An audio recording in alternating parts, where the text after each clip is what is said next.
you are a games journalist, do not double down on how uncredible you are by defending a game journalist that doesn't know Chun-Li is not in Mortal Kombat.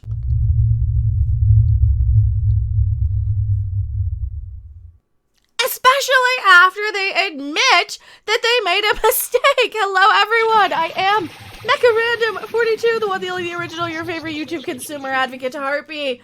You know, I think you guys know where my stance is on Mortal Kombat versus Street Fighter versus all of that. And you know I'm a Soul Calibur player. And I did a Mario stream last night. Definitely check that out if you like gaming streams and if you like my content, definitely hit the notification bell. Fun fact, more of my content goes to non-subscribers than actual subscribers anymore. So if you are subscribed, thank you so much for sticking around and sticking with me. Now let's rip into this Chun-Li Mortal Kombat stuff. A little bit more. You know, it's bad enough. It's bad enough that these games journalists make the mistake of thinking that they can get away with a ginormous mistake, ginormous gaffe without people calling them out on it. And I make mistakes all the time. We all do. Everybody's human. We all make mistakes. The article writer, after 20 minutes, did go in and correct said mistake, said gaffe. But here's the other news that we've been hearing. We've been hearing that it was a joke. It was meant to be a little fun little yuck humor thing. But why? Why would they admit it was a mistake? Why wouldn't they say, hey, now that we've got your attention, and now they've got your attention on this article, here's why I think Chun-Li should make some sort of a crossover appearance in the Mortal Kombat universe at some point in time, because here's what I want as a viewer or as a fan. But they didn't do that. This article writer did not do that. And what article were we talking about? The Jezebel article. The Jezebel article, who forgot to invite Chun-Li to the Mortal Kombats, to all the, the Mortal Kombat, that one, where they do say, update at 4:30, it was 19 minutes later, they discovered the answer, that she's not in the Megaverse. Wow. Yeah, so they didn't say, yes, it was a joke, they didn't say it was a mistake, they admitted their guilt, and we already talked about that when I did the article. What I haven't talked about yet is what Bounding Into Comics have uncovered. So their article is mostly covering them trying to play it off as a joke, even though it's flat out confirming the fact with their admission of guilt that they didn't know. It wasn't a joke. You didn't know. Not only did you not know, you admitted you didn't know, righted your article 19 minutes later. So, like I said, if it was a joke, if it was something that you wanted, if it was some little massive amount of clickbait just to get people to click on it, where you say, now that I've got your attention, we know that she's not in the same universe, but here's my case for why. She didn't do that. Because we know she doesn't play these games or care about these movies. She watches reality shows and drinks wine. That's why her Twitter handle is Gina Merlot instead of her real name, Shannon Mellerow, which she writes under, instead of Gina Merlot, which is her little wine name. That's her wine name. That's her drinky drink name. And that's fine if you are a 35-year-old woman who wants to sip a glass of wine and, kind of comment and be a casual fan. There's nothing wrong with that. There really isn't. Don't write articles for Jezebel if you're, or anyone. Don't write articles about video games if you don't know what the crap you're talking about. And we're getting to the next writer. We're going for Kotaku today. We're going after the Kotaku writers who still can't be bothered to understand anything about it. They don't even read the articles they're crapping defending. Of course they don't. They don't play the video games that they write articles on. Why would they read the article that they're defending? They wouldn't. And this is just a collection of tweets correcting this article. If you want to read through that, definitely check out their video, their article. What I want to get you, though, is this one. They are attacking the video gaming audience, the fans of these things, the people who are excited for the trailer, the people who like this property. They are mocking them in an attempt to defend something that is indefensible. They are mocking the people who actually care enough about these properties to pay attention to who's on the roster by stating, the messed up thing with some gamers who still want to do the whole my hobby is my castle thing is they don't realize that most of the shit they get precious about has been around for like 40 years and isn't obscure. Well, if it isn't obscure, then Wine Ant over the Jezebel should have fucking known better and not admitted to not knowing what the crap she was talking about. Hence, right here, where she admitted it. She admitted she didn't know what the crap she was talking about. If it's not that obscure, you're basically just doubling down on the fact that you don't know crap about crap and you don't even read the stuff that you're defending. Now, Heather Alexandria's whole defense here is stating that the Jezebel writer was joking, that they were making a joke of it because everybody knows. Well, clearly the Jezebel writer didn't. Clearly, they wouldn't have admitted guilt if they had known any better. So this whole doubling down just proves that you don't know crap about video game journalism as well.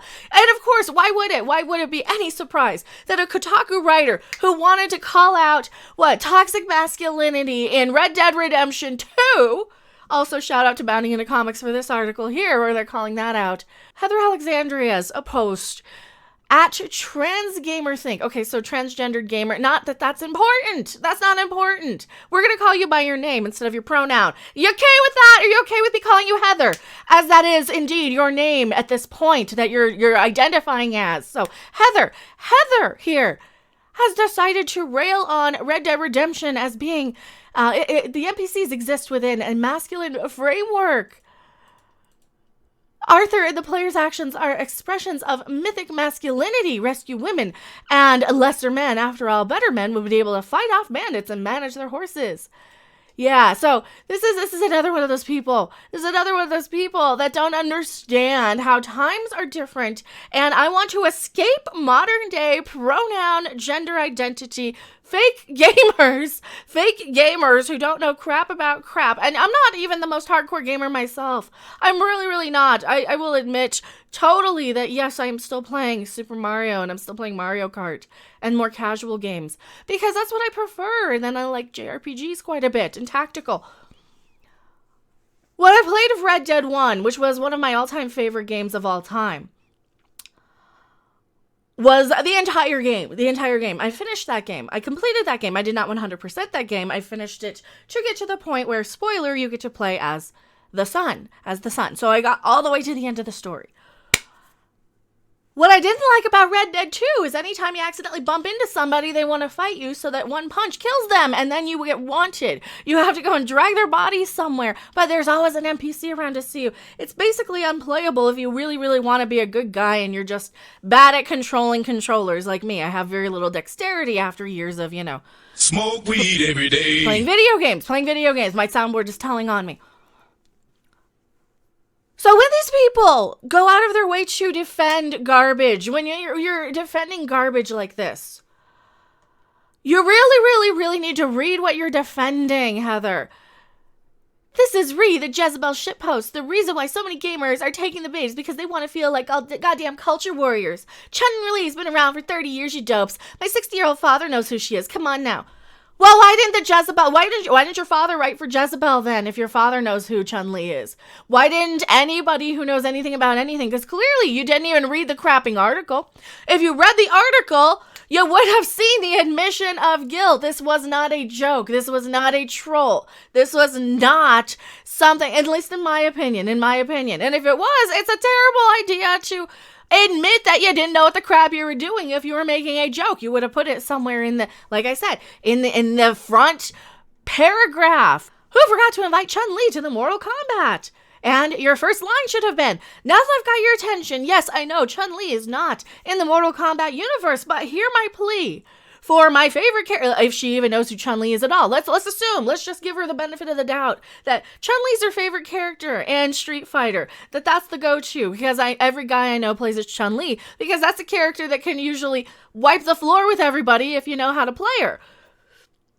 So let's just give her the benefit of the doubt. She should have said, hey, since my favorite character in all of fighting games is from the Street Fighter franchise, when can we get some sort of a crossover that is a battle royale to the death with all of our favorite female characters from these video games as They have a lot of them. As they have a lot of them. Do something. Be a gamer, for crying out loud, instead of just talking about your HBO reality shows and your box of wine.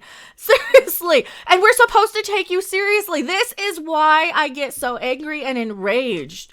And this is why, as a woman in this sort of gaming industry and in the geek and pop culture realms of things, this is so horrible for the rest of us who might be like me and smoke weed every day. forget half of the stuff we're supposed to remember because, like I said, these franchises have been around for a very, very, very long time. I'm older than I look. You can probably see the gray roots coming in, which is part of why I dye the hair this bright. And it's for people to notice and say, hey, this person is actually making some sense. I'll click on her video because she's shocking and striking, and I can see her, even though I've been told I get mistaken for SJWs all the time. You know, maybe that's the key. Maybe that's the key. We just blend into where these people are. But no, there's a difference between an SJW and somebody like myself. How to spot an SJW. SJWs, or social justice warriors, are everywhere these days. As such, it might be easy to confuse them with punk rockers. In this instructional video, we will provide you with easy-to-follow tips on how to identify SJWs in your community. So, you might be asking, how will I know what to look for? If you suspect you've encountered one, here are some easy-to-follow simple rules. If they have dyed hair, glasses, a laid-back attitude, and a Ramones t-shirt, then you have a punk rocker. But if they have blue hair, duck lips, thick glasses, uptight attitude, a t-shirt that reads "Meat is Murder" and bangs, and if they think by rioting in the name of every big box store and big tech corporation in America is punk rock, well, they're a wokier than thou social justice warrior, fighting for whatever the people at Brand Corporation say. If they're screaming about representation and are white with blonde hair, then you've got an SJW or social justice warrior. If they say, "I love The Last Jedi's diversity," then you've probably got an employee of the Lucasfilm story group. If they're on Twitter more hours than they sleep per day, then you've got a social justice warrior. And finally, if someone is dressed like a lumberjack but lives 100 miles from the nearest tree, then chances are you have a writer for the latest Marvel comic, if there's still a thing by the time this video is out. Remember, nobody likes social justice warriors. Now, with these simple tips, you can help identify and avoid social justice warriors in your community. It's bangs and duck lips. They usually have bangs and duck lips and are out there trying to ruin the thing that they don't actually like. Just because they're resentful that somebody likes something and it's not about them. I don't have anything else to say about this. Tell me what you guys think in the comment section below. I am MechaRandom42, and I will see you on the next video, live stream, or wherever. Bye. Thanks for watching. If you liked it, make sure to hit that like button. And if you want to see more, don't forget to subscribe. See you in the next video. Bye! Friendship. Friendship? Again?